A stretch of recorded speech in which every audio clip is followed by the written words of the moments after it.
Good morning. How are you? It's been a little while since you visited. Welcome back to this old dusty workshop. I know I keep it pretty messy in here, and I've been cleaning over the last, 10 days or so. It's kind of like cleaning up your room. You know, you go under the bed and you find things and you find, there's some trash under there, but there's also some good stuff and you want to keep that. And you throw away the trash and you put the good stuff where you'll remember you get it. And you go in your closet and you clean out down where the shoes are and up on the shelves. And I've been doing all of that. And my shop's getting rearranged right now, but that'll continue for a few weeks yet. But welcome back. I am really excited that you're here today. We're all still out of school, aren't we? Yeah, I know I've been talking to my students and they are so ready to go back to school, but unfortunately, they're not going to get to. Not this year. And so we'll look to start that again in the fall. But we're all looking forward to getting outside and doing things in the sunshine and just having a good time together. Today, I have a knot I want to teach you. Actually, a couple of knots. And we're going to make these knots. They look really complicated. There's a whole series of them. And then if you tie them longer, they look like this. And so these are called stopper knots. And so we're going to learn to tie stopper knots today. They're very simple. They start with the basic knot that we use for almost everything. What you use starts with an overhand knot, which is like a pretzel. You take it, you wrap one end around the other one time, and when you pull it up, it comes up into a pretzel shape, just like this. Looks like a pretzel. And that's called an overhand knot. Good. Got that? You can practice that. Let's do it one more time, because it's important that we get this. So it makes a giant loop around, and you just wrap it around one time, and then you just pull it up anywhere you want it to go, and it goes right there. Okay? Now, if you put this same knot out on the end of a rope, it's no longer called an overhand knot, even though we tie it exactly the same way. It's called a thumb knot. Don't know why, it's just what it's called. It's usually to stop fraying temporarily till you can whip the end of the rope or fuse it, one or the other.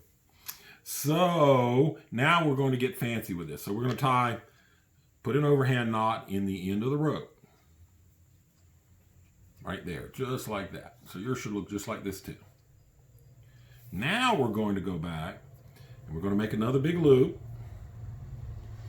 And then we're going to wrap the end around it one time. That makes an overhand knot.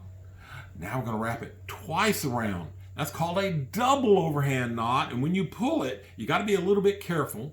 It's going to you need to kind of twist it. And see, it'll kind of twist around and twist around.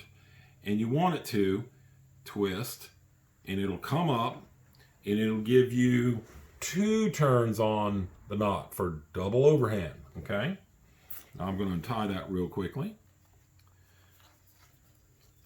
Now we're going to try a triple overhand knot. Gets kind of tricky here. So you go around one time, you go around a second time, and you go around a third time.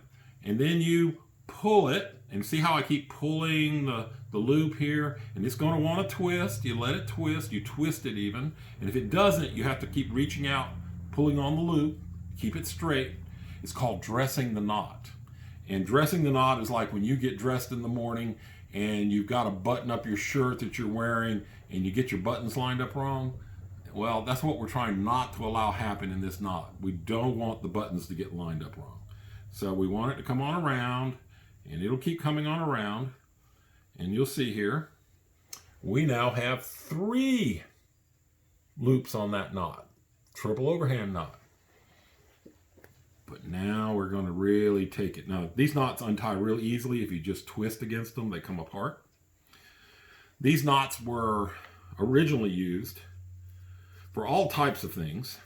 For stopping a cord from running out of the end of a block and tackle, triple switch to make it go in the other direction, all types of things. So it was a pretty cool knot, but it's a fun knot to tie. So now, watch me. Okay, we tie our loop, and I'm going to shorten it up a little bit. Going to go around 1 time, 2 times, 3 times, and I'm going to do it 5 times. 4 times. There's not even a knot for 5 times. A name for 5 times. Okay, maybe I did 6 there. Don't remember. Okay. That's what happens when I get to talking too much and doing and I just forget what I'm saying.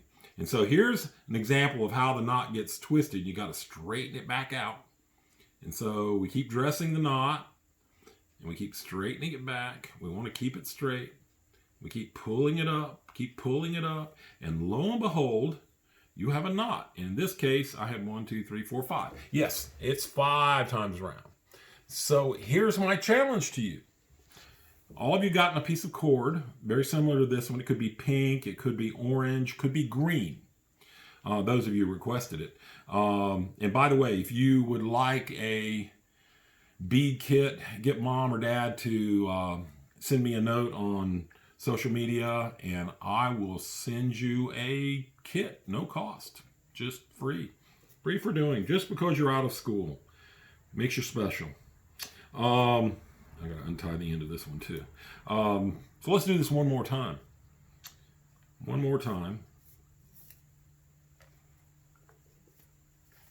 And then I want you to come back and visit with me soon. I really like it when you guys do. Okay, so tie it around once, then twice, then 3 times, 4 times, and one more time, 5 times. And then we begin to pull it. Pull. And keep pulling, and it will come on up. Oh, I only did 4 times around on this one. So let's take a quick look. Looks like that. Pretty cool knot. You can do all types of things with these. You can do this and even make a necklace out of this. Looks pretty cool if your neck is not as big as mine with this short piece of rope. This also shortens rope a lot. So this rope was this long before, and we put 3 knots in it, and it's about almost half the distance with just those 3 knots in it. So the bigger the knot, the more rope it takes up. That'll be a useful tip in a future video. So thank you for coming. Thank you for being here today. Come back and visit, and I'll have some more things for us to do together. I hope you have a great day.